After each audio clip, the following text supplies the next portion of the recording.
Hello again and welcome to the Warhammer 40k Imperial Guard Tactics video. So first things I want to say super huge thank you to Joshua Wood for sending in these pictures of his currently undefeated Guard army. However, they are unnamed. So Joshua said any names that could be suggested would be appreciated. I absolutely love the rust effect on this paint scheme, and I don't know, I can never remember the name of the Super Heavy. I want to say Fellblade, but I feel like that's a Space Marine Super Heavy. But the Plasma Super Heavy looks amazing. Love the rust, and I love the effect on the green plasma coils. If anyone else has got any name suggestions, please leave them down in the comments. And if any of you have got any cool pictures that you want me to use in my videos, please post on my Facebook page. There's a link down in the description below. I always say use Facebook because it's the place that I check the most regularly. So put them there. If you've got any cool pictures, either action shots or just fantastically painted army, then I'll use it in my video. So post them on there. Now, without further ado, I want to do a quick video today on Commissars. Okay. Now, Commissars have taken a bit of a battering in 8th edition with all the different nerfs that came out. When they first came out, Commissars were amazing. Back in 7th edition, it had always been priest, and only a few people took Commissars. I championed the Commissars because they had some things going for them, like the ability to go to ground. But anyway, in 8th edition, when they first dropped, and if you check your codex, as it was printed, what Commissars used to do is it meant you could only ever lose one person to battle shock. Basically, it doesn't matter how many you lost, the Commissar just blew a guy's brains out and then they passed. Fantastic rule, fluffy, wasn't too overpowered in a pure guard army. The problem was that rule got abused by Imperial Soup players.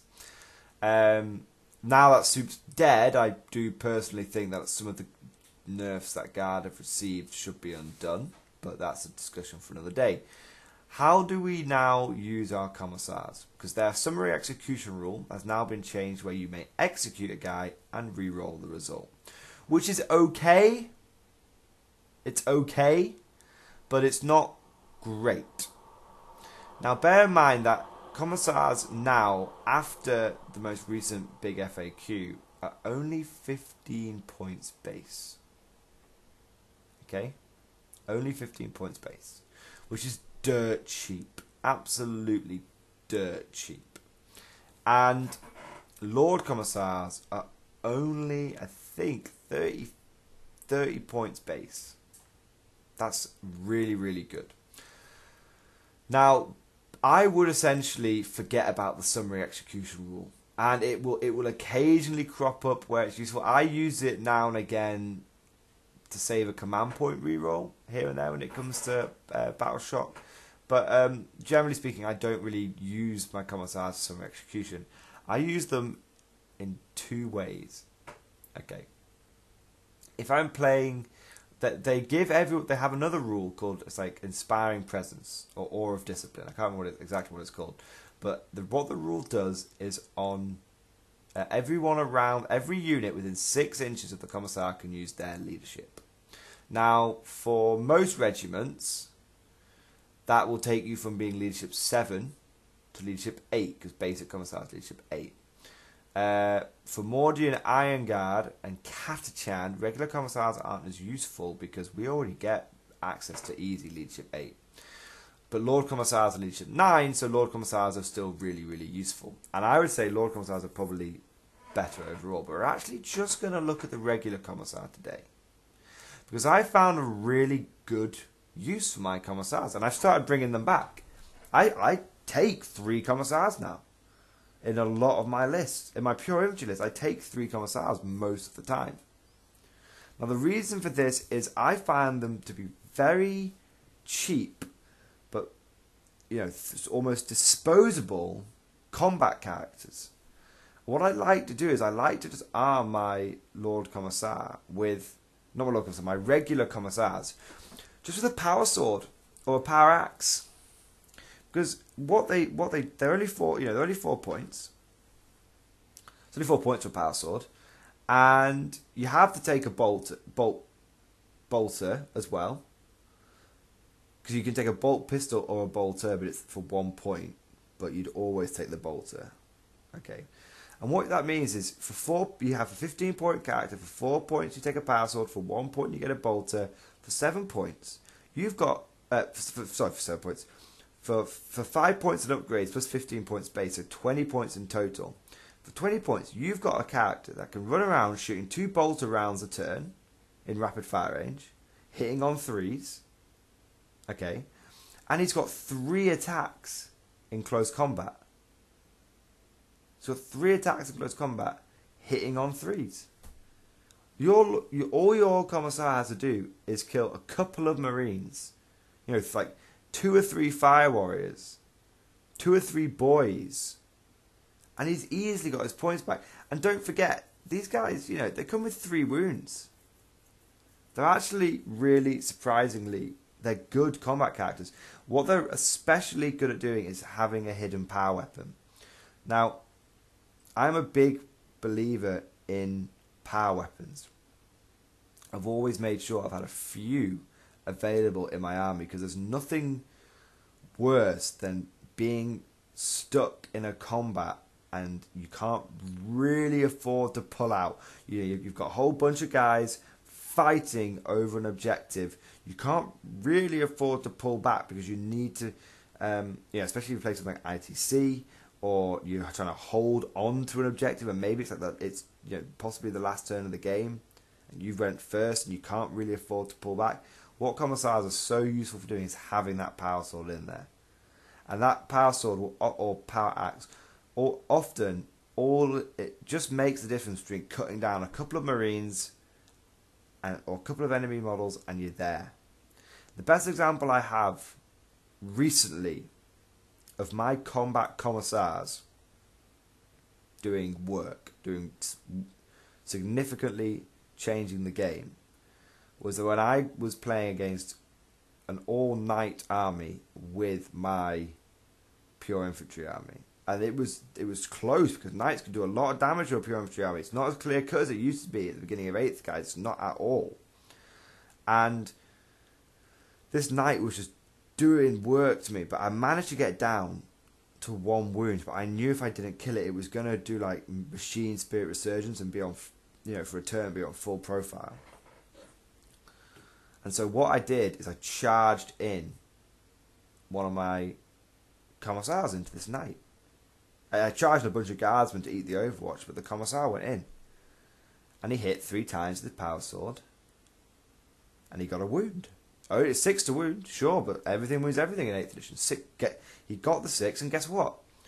Knights have only got a 3-up save. That was a 6-up save on that knight. My 20-point Commissar killed the knight. Cheap, disposable power weapons. You don't really care if your Commissar dies. You just don't. Not your regular Commissars.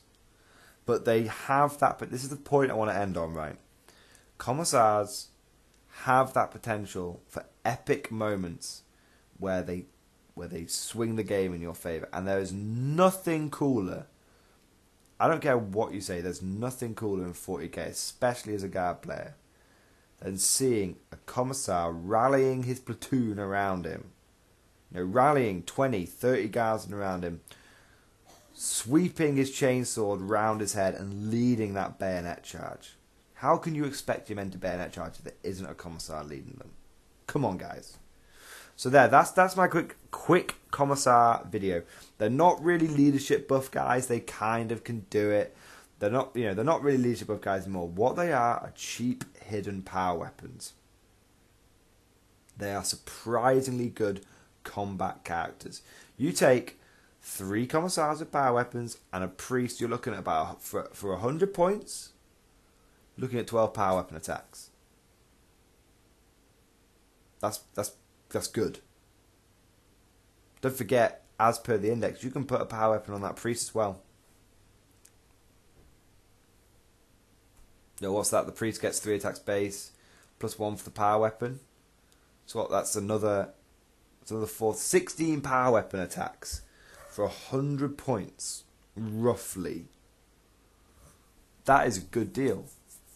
That's a really good deal. I mean, they're all hitting on 3s.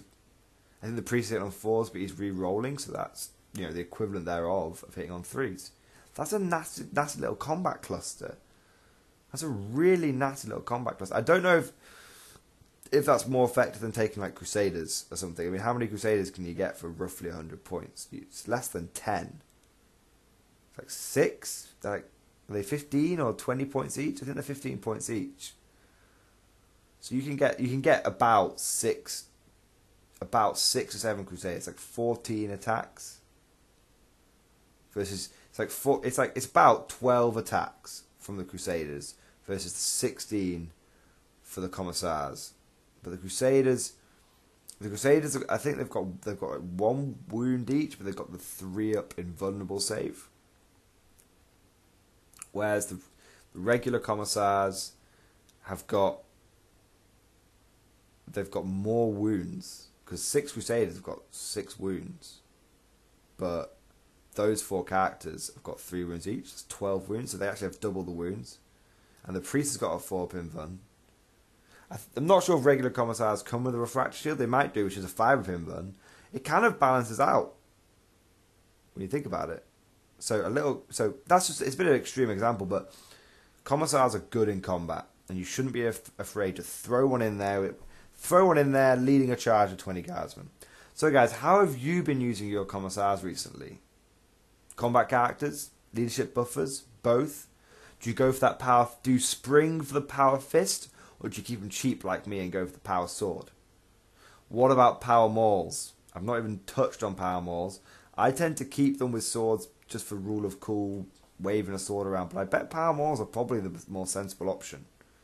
Tell me what you guys are thinking. Power mauls, power axe, power swords, power fists. What do you put on your Commissars? For me, it's a power fist on the Lord Commissar and a power sword on the regular Commissar. But how do you guys do it? Thank you for listening, and I'll see you guys next time.